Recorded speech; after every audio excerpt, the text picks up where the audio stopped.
نحمده ونستعينه ونستغفره ونعوذ بالله من شرور أنفسنا ومن سيئات أعمالنا من يهده الله فلا مضل له ومن يضلله فلا هادي له وأشهد أن لا إله إلا الله وحده لا شريك له وأشهد أن محمدا عبده ورسوله.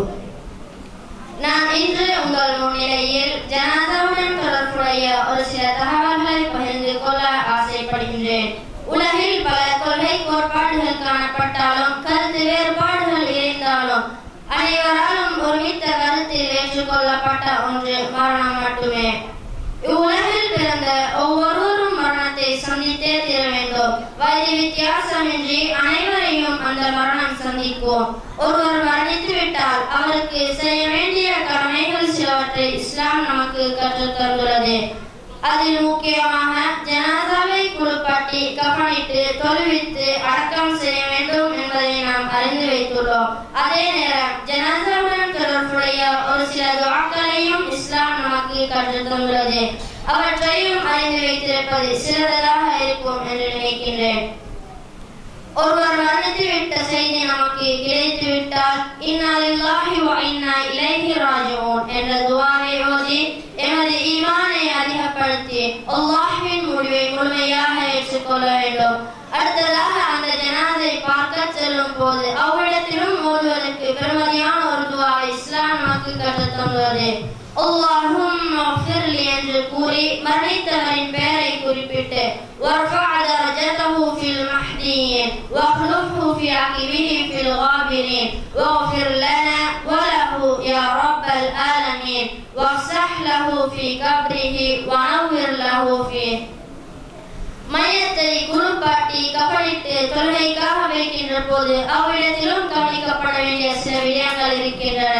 முன்னால் வைக்கப்பட்டுள்ள ஜனாதா ஆணாக இருந்தால் தலைப்பகுதியை நோக்கியும் பெண் ஜனாதாவாக இருந்தால் வயிற்றுப் பகுதியை நோக்கியும் இமாம் நிற்க வேண்டும். ஜனாதா தொழுகை 4 தக்பீர்களை கொண்டது.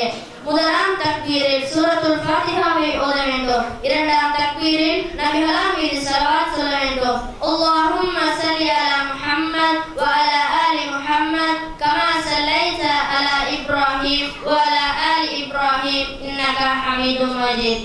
அல்லாஹும்ம பாரிக் அலா முஹம்மத் வ அலா ஆலி முஹம்மத் கமா பாரக்த அலா இப்ராஹீம் வ அலா ஆலி இப்ராஹீம் இன்னக ஹமீதும் மஜீத்.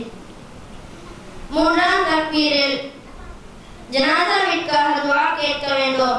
அல்லாஹும்ம ஃபிர் லஹு வர்ஹம்ஹு வஆஃபிஹி வஅஃபு அன்ஹு வஅக்ரிம் நுஸலஹு வவஸ்ஸி' முத்ஹலஹு வغسلஹு பில்மாஇ வஸ்ஸல்ஜி வல்பரத் வனக்கிஹி மினல் ஹதாயா கமா நக்கைத ஸௌபல் அப்யத மினத் தனஸ் வஅப்தில்ஹு தாரன் கைரன் மின் தாரிஹி வஅஹ்லன் கைரன் மின் அஹ்லிஹி வஸௌஜன் கைரன் மின் ஸௌஜிஹி வஅத்கில்ஹுல் ஜன்னah வஅஇத்ஹு மின் அஸாபில் கப்ர். நான்காம் தக்பீரோடு சலாம் கொடுக்க வேண்டும். அடுத்ததாக ஜனாதாவை அடக்கம் செய்வதற்காக மையவாடியினுள் நுழையும் போது அஸ்ஸலாமு அலைக்கும் அஹ்லதியா மினல் முஃமினீன வல் முஸ்லிமீன் வ இன்னா இன்ஷா அல்லாஹ் பிகும் லலாஹிகூன் அஸ்அலுல்லாஹ லனா வ லகுமுல் ஆஃபியா என்ற துஆவை ஓதிக்கொண்டு மையவாடியினுள் நுழைய வேண்டும்.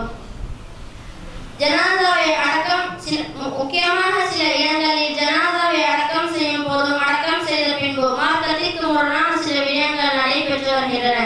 அவை முழுமையாக நிறுத்தப்பட வேண்டும். இறுதியாக ஜனாதாவை அடக்கம் செய்த பின்பு ஜனாதாவிற்காக ஒவ்வொருவரும் தனித்தனியாக துஆ கேட்க வேண்டும். இது நபிகளார் காட்டித் தந்த முக்கியமான சுன்னத்தாகும். நாம் கற்ற விடயங்களை பிறருடன் பகிர்வதோடு நம் வாழ்விலும் கடைபிடித்து வெற்றி பெறுவோமாக. வஸ்ஸலாம்.